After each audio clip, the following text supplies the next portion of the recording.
Good morning all of you. Today we will read chapter 4 of 7th class, Growing Up as a Boy and a Girl. एक लड़का और एक लड़की की identity लेकर अपना विकास करना या बढ़ना. Being a boy or girl is an important part of one's identity. The society we grow up in teach us what kind of behavior is acceptable for girl or boy.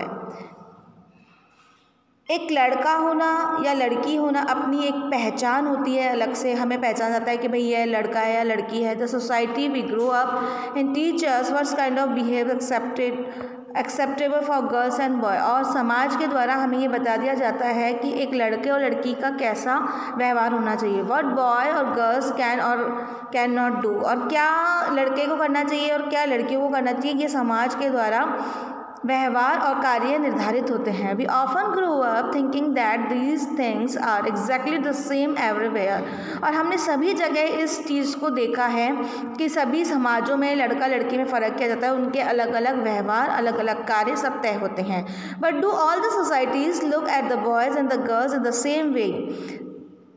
पर क्या सभी society जो है, सभी समाज जो है, वो लड़के लड़की को एक समान भावना से देखते हैं? We will try and answer this question in this chapter. इस क्वेश्चन का आंसर हमें इस चैप्टर में पढ़ने को मिलेगा. We will also look at the how the different role assign to the boys and girls prepare them for their future further roles as man and women. इसके अलावा हमें ये भी देखने को मिलेगा कि किस तरह से एक लड़का और लड़की जो होते हैं वो बाद में एक मैन एंड वुमेन में बदल जाते हैं. We will learn that most societies value man and women differently. हम इसमें ये पढ़ते हैं कि जो अधिकतर समाज होता है वह लड़का और लड़की को अलग से मतलब इनका एक इन दोनों की अलग अलग वैल्यूज़ होती है, अलग अलग मूल्य होता है, अलग अलग इनका सम्मान किया जाता है. The roles women play and the work they do are usually valued less than the roles man play and the work they do. औरतों की समाज में वैल्यू जो है वो आदमियों की तुलना में बहुत कम है. This chapter will also examine how to and educates between the man and woman emerge in the area of the work. इस चैप्टर के अंदर हम जो भी बातें हैं, अब विभिन्नताएं हैं या समानताएं हैं, वो सारी आदमी और औरतों के बारे में, स्त्री और पुरुष के बारे में वो हम सब पढ़ेंगे. और इसके लिए कई एग्जाम्पल्स का स्टोरीज भी दी गई है. ग्रोइंग अप इन समोआ इन 1920. अब ये एक समोआ का एग्जाम्पल दिया गया है. The Samoan Islands are part of the large group of small islands in the southern part of the Pacific Ocean. तो जो समोन आइलैंड है वो एक लार्ज आइलैंड है, उसके ऊपर एक जो कि पैसिफिक ओशन पे बना हुआ आइलैंड है. In the 1920 according to research reports on the Samoan societies, और 1920 में यहाँ पर एक रिसर्च हुई थी इस सोसाइटी में. Childrens does not go to school, कि बच्चे स्कूल नहीं जाने चाहिए. They learn many things such as how to take care of childrens और do household work from older children and from the adult. और यहाँ पर इस सोसाइटी में जो रिपोर्ट थी उसमें ये आया कि बच्चे काम पर नहीं जाते हैं और किस तरीके से उनके घर पर देखभाल की जाती है और किस तरीके से बच्चे और अडल्ट में अंतर होता है, वो सारी चीज़ें उस रिपोर्ट में थी. Fishing was very important activity on the island. मछली पालन उस आइलैंड का प्रमुख व्यवसाय था. Young people therefore learn to undertake long fishes expeditions, but they learned these things at different points in their childhood. जो यंग पीपल थे वो फिशिंग का जो मछली पालन का कार्य करते थे, उन्हें इसकी जो गाइडेंस है वो बचपन से ही मिल जाती थी. As soon as babies could walk, their mothers और other adult no longer looked after them.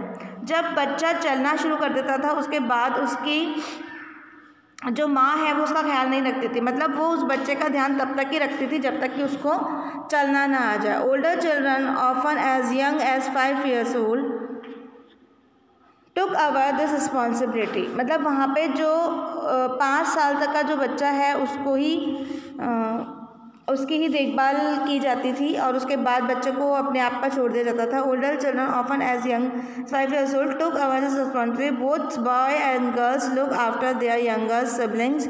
और जो फिर बड़े बच्चे होते थे वो अपने जो छोटे भाई बहन हैं उनका ध्यान रखते थे। But by the time a boy was about 9 years old, he joined the older boys in learning outdoor jobs like fishing and the planting coconuts। तो जब 9 साल का हो जाता था तो फिर अपने बड़े भाई बहनों को ज्वाइन कर लेता था, मछली पालन सीखता था उनसे और प्लांटिंग करना सीखता था। गर्ल्स हैड टू कंटिन्यू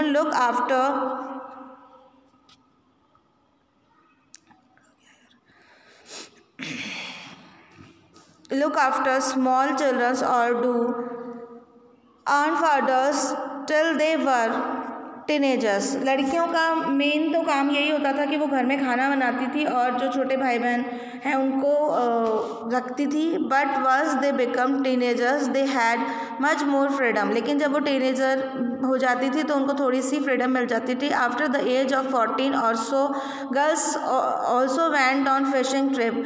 14 साल की एज के बाद वो भी फिशिंग ट्रिप पर जाती थी। वर्क इन द प्लांटेशन और प्लांटेशन का काम में मदद कर पाती थी। Learn how two way basket और वो सीखती थी कि किस तरीके से बास्केट को बुना जाता है। Cooking was done specially cooking houses where boys were supported to do most of the work while girls help with the preparation. घर में उनका काम जो होता था वो खाना बनाने का होता था और उसके अलावा वो मदद भी करती थी और अन्य कार्य के अंदर। और जो पुरुष होते थे वो भी उनका इस खाना वाना बनाने में थोड़ी हेल्प कर देते थे। Growing up male in Madhya Pradesh in the 1960। अब ये जो सेकंड एग्जांपल है ये आपको फर्स्ट एग्जांपल दिया गया था आइलैंड का, साइमन आइलैंड का, जिसमें कि बताया गया था कि लड़की 5 साल के बाद जो है बच्चों के पास ध्यान नहीं दिया जाता था और जो बड़े भाई बहन हैं वो छोटे भाई बहनों की देखभाल करते थे और बड़ा होने के बाद 9 साल के बाद ही उन्हें ट्रेनिंग मिल जाती थी कि उन्हें क्या करना है। और आफ्टर 14 ईयर्स वो काम पे चले जाते थे, चाहे वो लड़का हो चाहे लड़की हो। तो इस तरीके का वहाँ का एटमॉस्फेयर था और वहाँ का जो वर्क डिस्ट्रीब्यूशन था वो था। Now the second example, growing up male in the Madhya Pradesh in 1960। Madhya Pradesh के अंदर किस तरीके से पुरुषों का विकास होता है। The following is the adapted from an account of experience of being in small town in the Madhya Pradesh in 1960। From class 6 onwards boys and girls went to separate school. 6th class से आपने पढ़ा है कि लड़के और लड़की जो हैं वो अलग अलग स्कूलों में जाते हैं। The girls school was design very differently from the boys school. जो लड़कियों के स्कूल होते हैं वो लड़कों के स्कूल से बहुत अलग होते हैं। They had a certain courtyard where they played in the total circulation and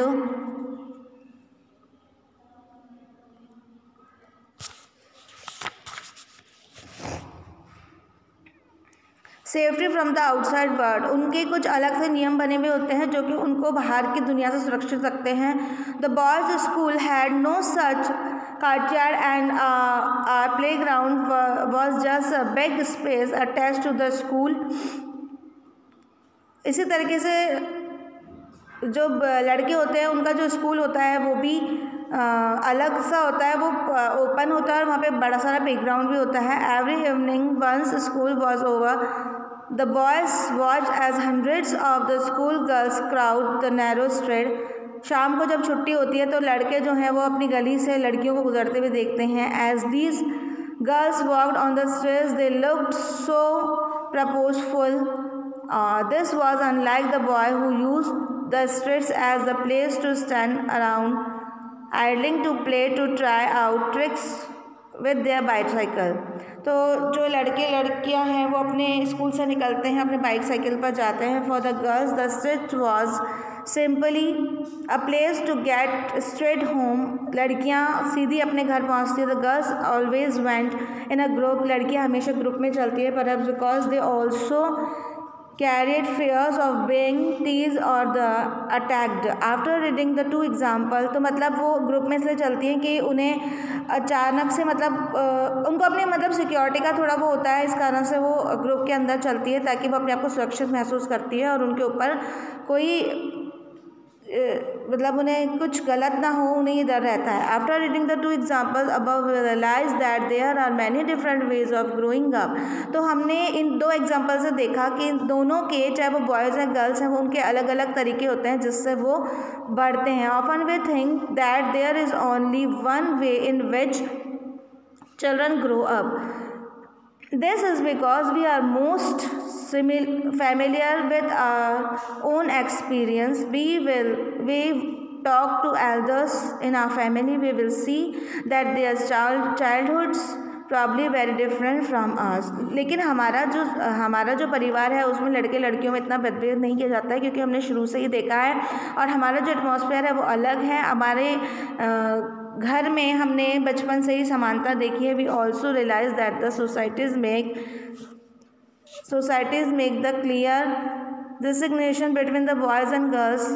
लड़का और लड़की के बीच में सोसाइटी ने, समाज ने ही भेदभाव किया. This brings from every very young age. We are for example given differents toys to play. और ये बचपन से ही उनके साथ भेदभाव किया जा रहा है. उनके खेलने के खिलौने भी अलग अलग हैं. Boys are usually given cars to play with the and girls dolls. लड़कों को खेलने के लिए गाड़ियाँ मिलती है, लड़कियों को गुड़िया मिलती है. Both toys can be a lot of fun to play. दोनों के गेम्स में ही काफ़ी मज़ा आता है. Why are girls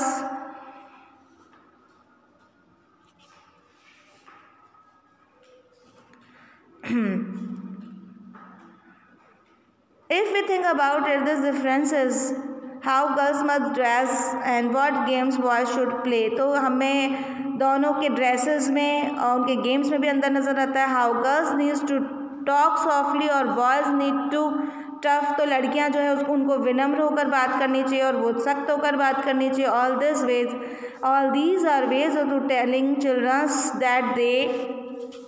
that they have special roles to play when they grow up to be man and woman. तो इस तरीके से हमें लड़के लड़कियों का जो अलग अलग भूमिका है वो पता लग जाती है. Later in the life this affect the subject can study or the careers we can choose. In most societies including our own, the roles men and the women play or the work they do.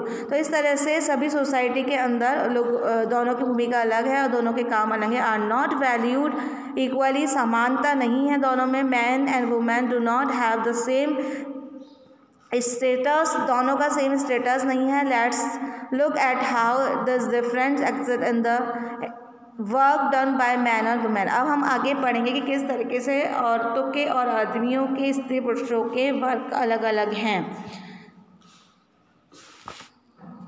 Second part में हम आगे का जो topic है वो पढ़ेंगे. Thank you very